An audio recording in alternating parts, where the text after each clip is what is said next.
Welcome back to Blast Kyle's Reviews. In this review, we're going to be taking a look at the Star Wars Black Series Dark Force Rising Mara Jade 1/12 scale action figure. Here's a box that she comes in. It's pretty cool. A lot of comic book inspired artwork and design for the packaging. So here we go in the front of the box. Looks very good. There's the back of the box. Shows some more of that comic art. And there's a picture of the figure and her accessories. A bunch of stuff no one cares about. Half the box looks like crap on the back. I'm not sure if these are available in stores, but if so, there's a UPC. I'm going to go ahead and copy that down. I got mine online, so not totally sure. I've never seen anything in stores anymore, so who knows. Here on the side of the box, we do have that really nice comic artwork again.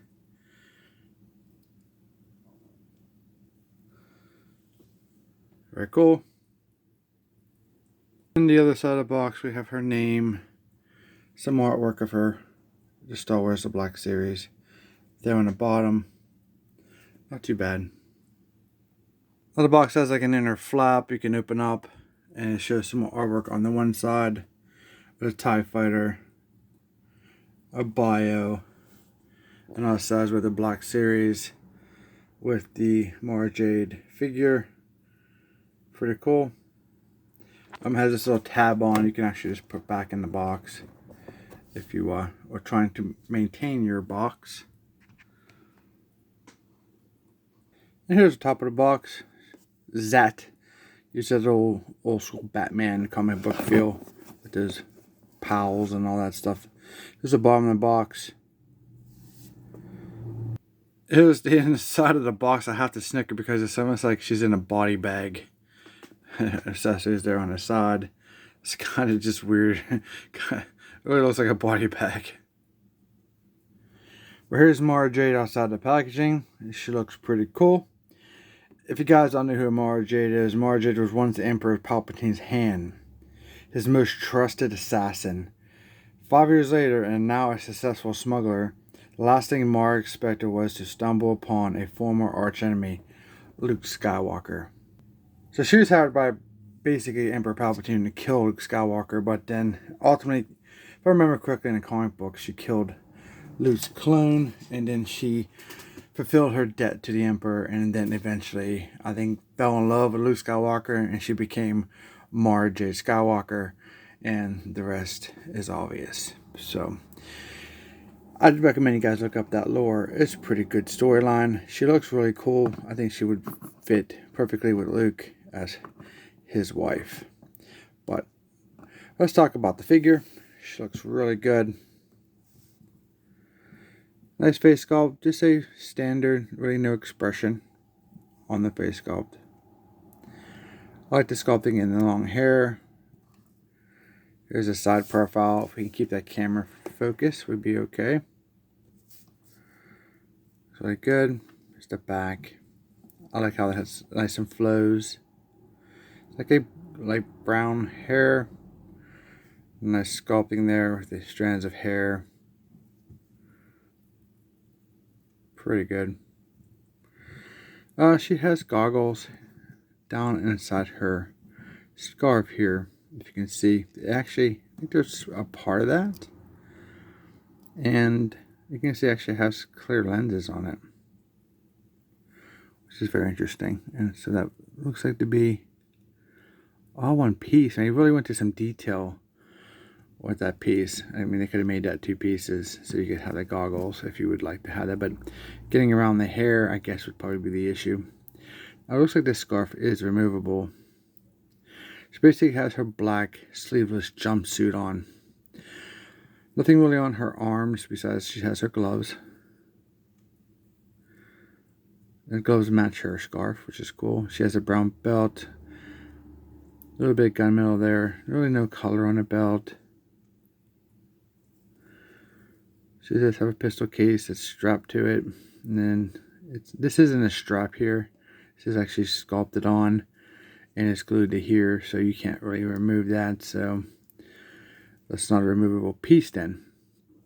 The rest of her aesthetic is basically just her black Pants and boots was all run just into one big piece of plastic. So I'm not saying there's anything wrong with it, it's just the overall design of Mara Jade. For articulation, her head will rotate 360. It's on a ball joint, but you're gonna get some hindrance with the hair. But other than that, if you want to force it, you can. I'm not going to, but it's there, just so you know. Not much. There's a tad bit back and forth, side to side. Again, the hair is the issue. Arms rotate 360. They do raise up, release to get a T pose. For the most part.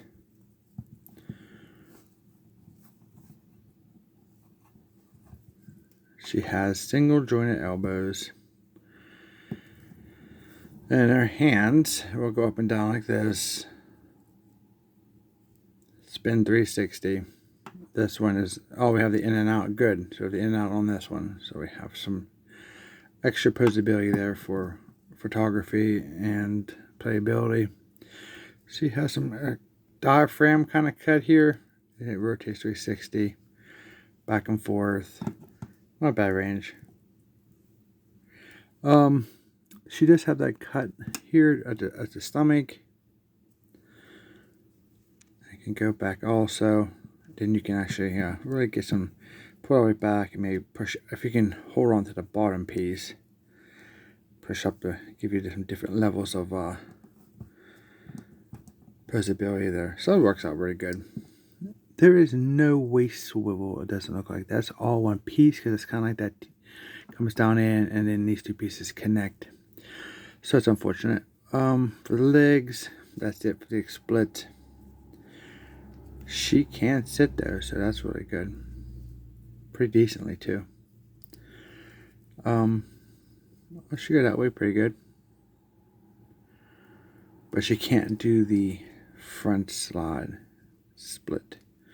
There's something stopping it. There's a little hook right there on her belt. She does have double joint knees, so that's good. More than we actually will ever need. So, and then her feet or her ankles can pivot down. Ooh, see that? You gotta be careful with that. Try to grab a hold of the ankle when you're trying to articulate that. You'll break that pin in there. So it rotates around the heel. And then she has some up. Let's see if you push too hard. Yeah, that's a bad design right there. And overall, I was always surprised how well she stands because she had the high heels. Usually figures like this, you have standing problems, you need a stand, which has the hole there in the heel. But she does pretty good on her own. So I was very surprised about that. Other than that, she looks really good. I mean, she's not a lot of paint or anything because this is her aesthetic. This is the version I like. I have a lot of the 1/18 scale versions, so she's pretty cool. There you go. She doesn't come with a whole lot of accessories. She does come with this blaster. It's like a gunmetal color. A little copper there on the edge. Just a handle. Not too bad. Looks like she can hold it. She should be able to hold it pretty nice. Her hands look pretty decent. The plastic in her hand is flexible. Doesn't seem to be too loose or too tight to where you need to worry about heating anything. So there we go. Oh, her finger got smashed. Her hands tend to be like a softer plastic than the rest of the figure. And that's usually the trick right there, when that happens. Yeah, that's definitely soft. I guess they try to do that so you don't break off limbs like thumbs on the classic Joes, which is one of the issues. Okay, I'm going to go ahead and do this. It's starting to irritate me a little bit. Oh wait, there you go. And that's how she holds it. Finger fits. Pretty cool. And because you have that up and down motion to where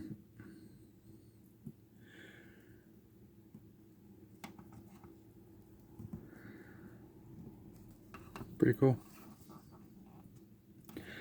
It's kind of a weird design. It kind of sits at a certain angle regardless where you have the gun at.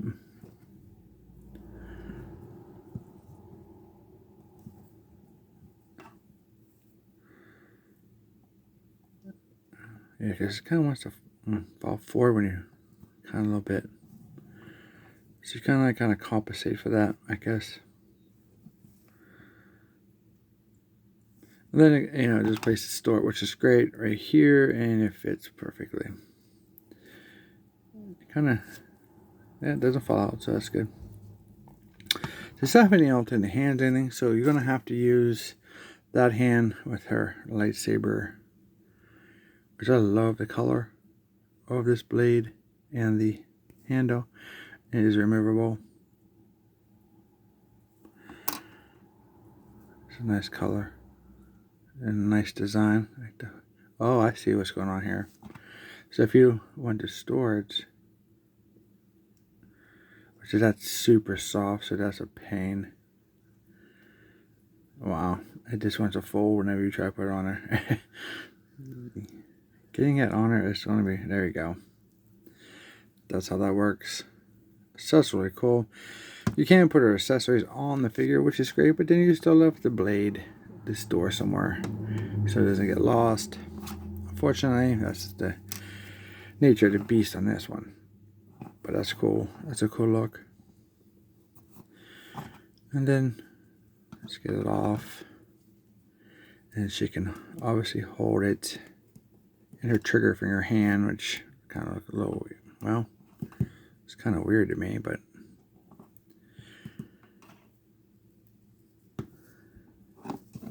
so then we go ahead and blaze up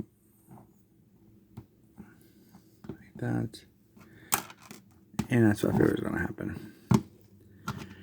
Maybe I like using the right hands for my weapons when they're definitely single wielded, but we can try the left hand to see how well she holds it. But that right hand is going to be a pain, and they really got to get away from this soft plastic. That's irritating. We've been making figures for a long time now. They gotta stop with this cheapness, because the figures ain't cheap. I think she runs for like $27.99. I think that's what I got her for online. So there she is with her saber with the other hand. I'll let you guys discover all the posability for her, you know, whenever you decide to buy yours, if you do. She looks really cool. Not too bad. Like I said, online, $27.99 as of right now. Of course, it probably goes up with the scalpers, but I like the overall design. This is my favorite design ever for my pros. She comes with not that many accessories, but enough for the overall aesthetic. I guess my con to her is the hands are too soft. The weapons are kind of soft.